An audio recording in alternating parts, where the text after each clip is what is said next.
வந்தார். இது நாளடைவில் காமாட்சி என்ற பெயர் மாறி காமராசு என்று ஆனது. தனது பள்ளி படிப்பை சத்ரியா வித்யாசாலா என்ற பள்ளியில் தொடங்கினார். படிக்கும் போது மிகவும் பொறுமையுடனும் விட்டுக் கொடுத்து விளங்கினார். தன் குடும்ப வறுமையின் காரணமாக தனது பள்ளி படிப்பை தொடர முடியாத நிலை ஏற்பட்டதும் தனது மாமாவின் துணிக்கடையில் வேலை பார்த்தார்.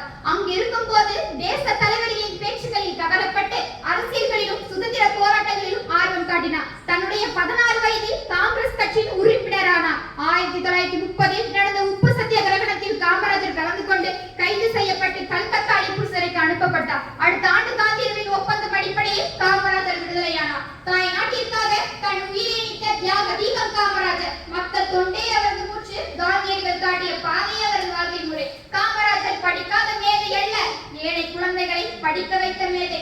1920 நீதி கட்சி அரசு உதவியுடன் சென்னை மாநகராட்சியில் மதிய உணவு திட்டத்தை அறிமுகம் செய்து வைத்தார்.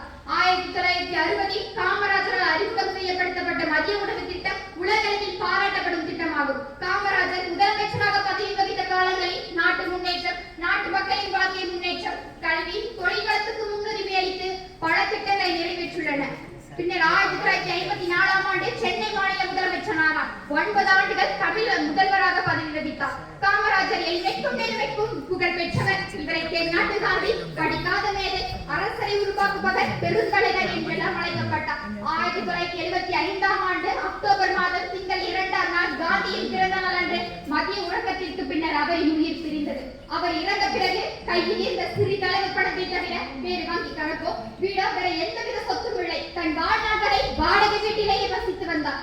நாளெல்லாம் பொழுதெல்லாம் தேசப்பற்றி வாழ்ந்தவர். பிள்ளை எல்லாம் கல்வி செல்ல கல்வி கண்ணை திறந்தவர். கொள்ளை கொள்ளையாய் சொத்து சேர்க்கால் சொத்த தமிழாய் வாழ்ந்தவர். என்ன கொடுப்பான் எதை கொடுப்பான் என்று இவர்கள் இன்னும் முன்னே கடை கொடுப்பான், கல்வி கொடுப்பான், போதாது போதாது என்றால் இன்னும் கொடுப்பான், இவை குறை என்றால் எங்கள் தலைவன் தன்னை கொடுப்பான், தன் உயிரையும் கொடுப்பான். 6 அடி உயரம், இவரால் ஏழ்மைக்கு துயரம். சிவகாமி தவள் புதல்வன், இந்தியாவில் பெரும் தலைவன் காமராஜர். உயிர் எழுத்தில் தொடங்கி மெய் எழுத்தை கலந்து உயிர் மெய் எழுத்தாய் வார்த்தைகளை தொடுத்து செந்தேனா இனிக்கும் செந்தமிழில் என் உரையை முடித்த மகிழ்ச்சியுடன் நன்றி கூறி விடைபெறுகிறேன். நன்றி, வணக்கம்.